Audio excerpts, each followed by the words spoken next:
Clara despertou com um sobressalto, como se alguém tivesse chamado seu nome dentro de um sonho. Quando abriu os olhos, percebeu que não estava no ônibus voltando da faculdade. Estava em pé, no meio de um corredor interminável. As paredes eram de um vermelho profundo, quase orgânico, como se o lugar tivesse sido pintado com sangue diluído. O ar tinha cheiro de madeira velha e poeira parada há décadas. Não havia janelas. Não havia saída visível. Somente portas vermelhas à direita e à esquerda, todas com números pintados à mão, de forma apressada e irregular. Clara tentou lembrar o que tinha acontecido antes. O máximo que conseguia era um flash. Ela segurando o celular, o ônibus freando e um ruído metálico muito alto. Depois, o vazio. Ela chamou: Tem alguém aqui? A própria voz ecoou de volta, mas não como um eco comum. Era como se alguém repetisse de forma atrasada, sussurrando cada sílaba, quase zombando dela. Clara respirou fundo e começou a caminhar. Cada passo fazia o piso ranger de um jeito que parecia vivo, como se houvesse algo sob o chão, acompanhando seus movimentos. As lâmpadas penduradas no teto piscavam de forma irregular, criando sombras que se estendiam e encolhiam como mãos tentando agarrá-la. A primeira porta era a 101, trancada. A 103 também. A 107. Nada. À medida que avançava, os números ficavam menos organizados, como se alguém tivesse tentado reescrever a sequência e desistido no meio. A 118 tinha dois números sobrepostos. A 124 parecia ter sido arranhada por garras. Em algumas portas, ela jurava ver leves marcas de dedos deslizando para baixo, como se alguém tivesse sido arrastado para dentro. Quando chegou à porta 131, percebeu que o número começava a escorrer diante dos seus olhos. A tinta derreteu como cera quente, descendo em finas trilhas escuras. O som do trinco soou sozinho, um clique seco que quebrou o silêncio como um tiro.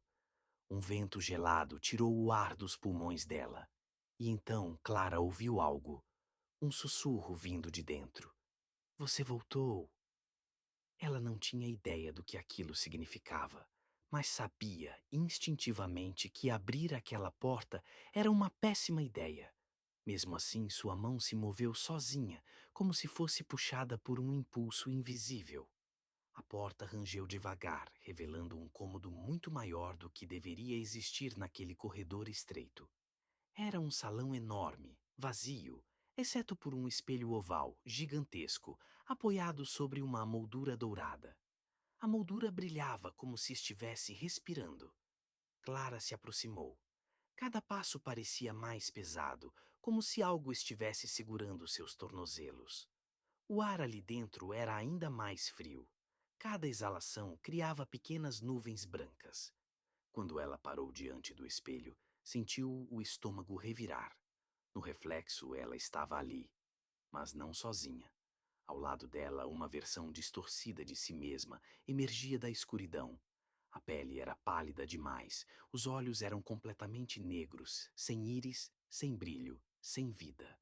A boca parecia costurada por dentro, curvada em um sorriso impossível, rasgado demais. A cópia ergueu a mão e os dedos longos e finos encostaram do outro lado da superfície. Só então Clara percebeu. Seu reflexo real não estava fazendo aquilo. Somente a criatura no espelho. A superfície ondulou como água. As pontas dos dedos atravessaram o vidro como se fosse líquido. Clara tentou correr, mas o cômodo desapareceu atrás dela. Não havia porta. Não havia corredor. Somente um vazio negro infinito, como se o espelho fosse o único ponto de realidade. A criatura aproximou o rosto do vidro e seus olhos vazios encararam Clara com uma fome silenciosa. Troque de lugar comigo, ela murmurou com uma voz que ecoava de dentro da mente de Clara, não do ar. Clara recuou, tropeçou, caiu. Quando olhou de novo, a criatura já estava metade para fora. Sua mão ossuda agarrou o chão, puxando-se para este lado. Clara tentou gritar, mas não saiu som. Em um último impulso desesperado, ela tentou correr para o lado oposto. Mas, quando pisou no chão, o piso se tornou sólido como pedra sob seus pés e macio como carne ao mesmo tempo. A criatura saiu completamente e, sem esforço algum, empurrou Clara para dentro do espelho. A superfície se fechou como água se fechando após uma pedra cair. Clara bateu no vidro por dentro, mas nenhuma vibração era produzida. Ela estava presa. Sua voz não ecoava. Só havia silêncio. Do lado de fora, a criatura, agora com a aparência perfeita de Clara, ajeitou o cabelo, olhou ao redor e sorriu com naturalidade humana. A porta 131 se fechou atrás dela. O corredor voltou a ficar totalmente silencioso. E o espelho apagou.